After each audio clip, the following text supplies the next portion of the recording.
Miko sitting at a kitchen table with a coffee cup, scrolling through financial apps on a phone. He looks up, frustrated. Ever feel like you're just treading water? Working hard, saving as much as you can, but still can't seem to catch a break? Maybe your bank account looks a little better than last month, but not by much. Meanwhile, you see someone else online posting their investment gains, their new car, or their vacation, and you're just like, how the hell are they doing this? Well, let me hit you with a reality check that might make you feel a little less alone and a little less crazy for thinking you're falling behind. Did you know that the median bank account balance in America is $8,000? No, you didn't mishear that. Not 80,000, 8,000. And if you've got more than that sitting in your checking or savings account right now, you're already statistically wealthier than half the country. Now, I know what you're thinking. Wait, that can't be right. I'm doing everything I can to stay afloat. My name is Miko, and I spend way too much time thinking about personal finance, how people manage their money or don't, and why so many of us feel like we're stuck, even when the economy is supposedly doing great. If you're someone who feels like you're working hard, saving what you can, and still stuck in that paycheck-to-paycheck cycle, make sure to hit that subscribe button and give this video a thumbs up if this helps you out. Section 1. The disconnect between headlines and reality. Here's the thing. The headlines are full of good news, right? The stock market hit record highs in 2025, unemployment is low, inflation's cooled off, things are looking good on paper. But here's the reality. While all this good news is floating around in the headlines, the numbers underneath tell a completely different story. Take this. 67% of Americans are living paycheck to paycheck. That's 2/3 of the country. And before you assume it's just minimum wage workers struggling, think again. That includes people making six figures, lawyers, engineers, mid-level managers, stuck in the same financial trap. The moment that paycheck hits their account, it evaporates into rent, car payments, groceries that cost twice as much as they did a few years ago. By the time the next paycheck rolls around, they're right back at zero. Now, you might be thinking, but I'm doing everything right. Why does it feel like I'm getting nowhere? Well, buckle up, because this is where it gets really interesting. Section 2. The cold, hard truth about savings and emergency funds. Let's talk about savings, or more accurately, the lack of savings.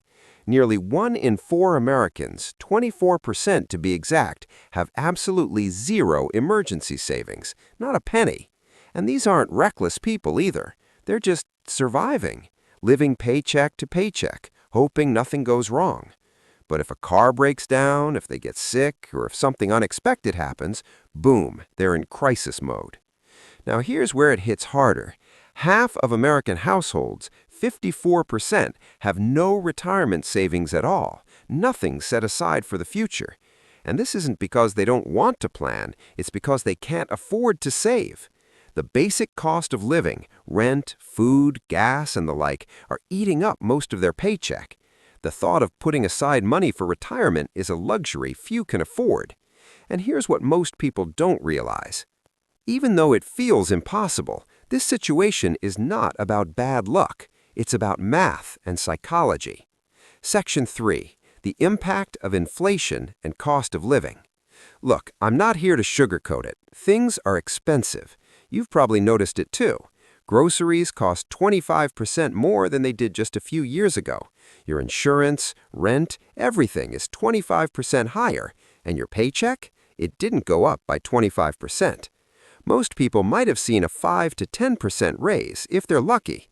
So there's a massive gap between the price of things and what people are actually earning, and it's only getting wider. It's a structural problem. Wages aren't keeping up with the cost of living. That's why 32% of Americans expect their finances to get worse in 2026. And those aren't just the people living on minimum wage. These are regular folks who thought they'd be doing better by now. Now, here's where things start to get really surprising. You know how much people say they need to feel wealthy in 2026? $2.5 million. That's right. To feel like you've got enough, people believe they need $2.5 million in net worth. But here's the catch. The average American doesn't even come close. And if you think that's a pipe dream, wait for it. The number that people say they need to retire comfortably is $1.26 million. That's the magic number people think will let them stop working without freaking out. But here's the kicker. Most Americans are nowhere near that number. So how do you compare? Section 5. Breaking down the median retirement savings. Let's break it down by age, because if you really want to know where you stand, age is a big factor. If you're under 25, the median retirement savings is about $2,800. For the 25 to 34 group, it jumps to about $15,000. It's still not enough to retire on, but it's something. By 35 to 44, we see the median at about $35,500. Now, here's something important. If you're 40 years old and you've got $40,000 saved for retirement, you might feel behind because the average is $91,000, but in reality, you're ahead of the median. You're doing better than half the people around you. And here's the big one, the debt trap. It's a nightmare, right? Here's the breakdown. Gen Z, 18 to 28 years old, has an average debt of about $34,000. A lot of that is student loans and car payments. Millennials, 29 to 44, have about $132,000 in debt on average. Mortgages, student loans, credit cards. Gen X, 45 to 60, their average debt load is around $158,000, the highest of any generation. Now, the real kicker is the credit card debt. People with credit card debt carry an average balance of $7,000, and nearly half of all credit card holders don't pay off their balance every month.